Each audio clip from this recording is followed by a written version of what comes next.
guy. I got so much motherfucking design on right now. Bring it down, bring it back, make it clap. I got 3 old thoughts, new guap, wear that thing. Bitches on my line, and you know. Keragaman dalam suatu organisasi, di mana suatu organisasi itu pasti memiliki perbedaan individu, baik umur, jenis kelamin, ras, etnis, dan lain sebagainya.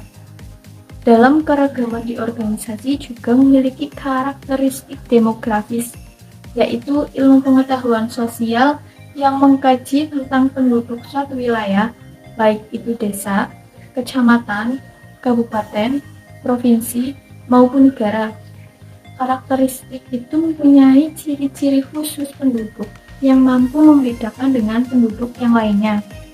Contoh, suku Batak identik dengan logat bahasa daerahnya, pribadi yang keras, dan nada suara yang tinggi. Dalam mengimplementasikan strategi manajemen keragaman, pertama manajemen keragaman itu proses dan program di mana manajer membuat setiap orang sadar dan sensitif pada kebutuhan dan perbedaan yang lain. Yang kedua, menarik, memilih, mengembangkan, dan mempertahankan pekerja yang beragam. Yang ketiga, keragaman dalam kelompok. Terdapat program keragaman yang efektif. Yang pertama, perlakuan adil tanpa memandang karakteristik demografisnya. Yang kedua, tenaga kerja yang beragam akan lebih baik untuk melayani pasar yang beragam. Yang ketiga, mengakui bahwa keragaman itu menjadi motivasi untuk meningkatkan kinerja setiap pekerja. Materi tersebut mengenai tentang keragaman dalam berorganisasi.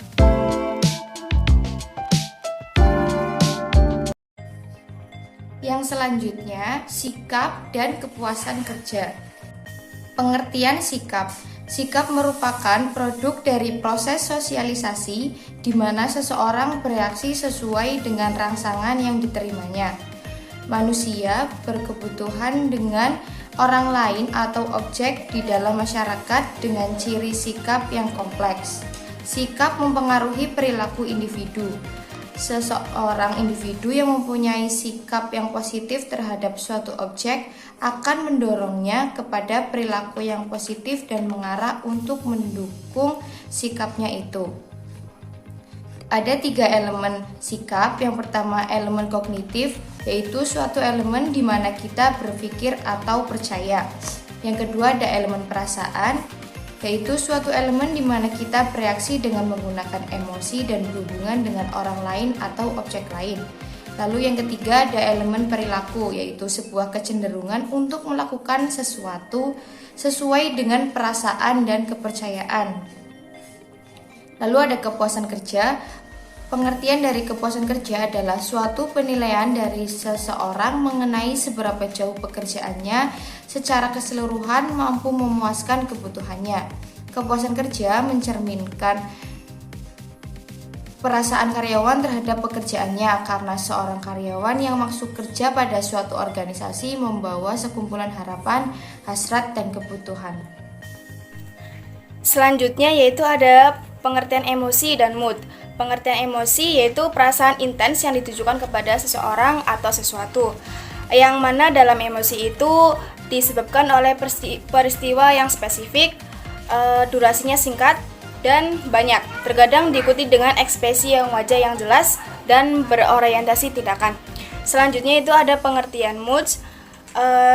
Mood atau perasaan yang kurang intens dibandingkan emosi dan sering muncul tanpa sebuah peristiwa spesifik sebagai stimulus, yang mana dalam suasana hati penyebabnya seringkali umum dan tidak jelas, bertahan lebih lama, lebih umumnya tidak diindikasikan dengan ekspresi yang jelas dan adanya proses kognitif. Untuk materi yang selanjutnya yaitu mengenai kepribadian dan nilai individu. Pengertian kepribadian sendiri yaitu keseluruhan sikap, perasaan, ekspresi, dan temperamen seseorang. Sikap, perasaan, ekspresi, dan temperamen itu akan terwujud dalam tindakan seseorang jika dihadapkan pada situasi tertentu. Adapun faktor penentu kepribadian yaitu dibagi menjadi dua. Yang pertama yaitu dikarenakan keturunan dan yang kedua dikarenakan oleh lingkungan. Penentu kepribadian dikarenakan keturunan yaitu merujuk pada faktor genetika seseorang, yaitu berupa tinggi seseorang, bentuk wajah, gender, dan temperamen. Yang kedua yaitu penentu kepribadian dikarenakan lingkungan, memberi pengaruh cukup besar terhadap pembentukan kepribadian berupa norma dalam keluarga, teman, dan kelompok sosial. Adapun jenis kepribadian manusia dibagi menjadi 4. Yang pertama yaitu sanguinis, koleris, flegmatis, dan melankolis.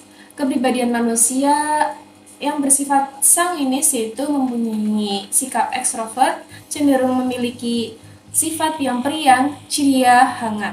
Dan yang kedua yaitu koleris. Sikap koleris yaitu cenderung mempunyai sifat yang menggebu-gebu, memiliki percaya diri yang tinggi. Kemudian flegmatis.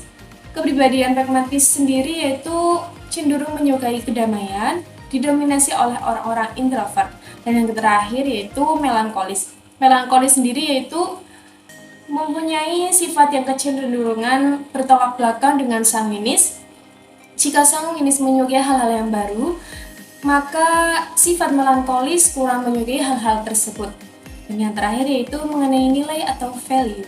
Nilai sendiri yaitu merupakan kata sifat yang selalu terkait dengan benda, barang, orang, atau hal-hal tertentu yang menyertai kata tersebut. Adapun tipe-tipe nilai dibagi menjadi 2, yang pertama itu nilai terminal, dan yang kedua yaitu nilai instrumental. Bentuk akhir keberadaan yang sasaran sangat diinginkan yaitu cenderung kepada nilai terminal.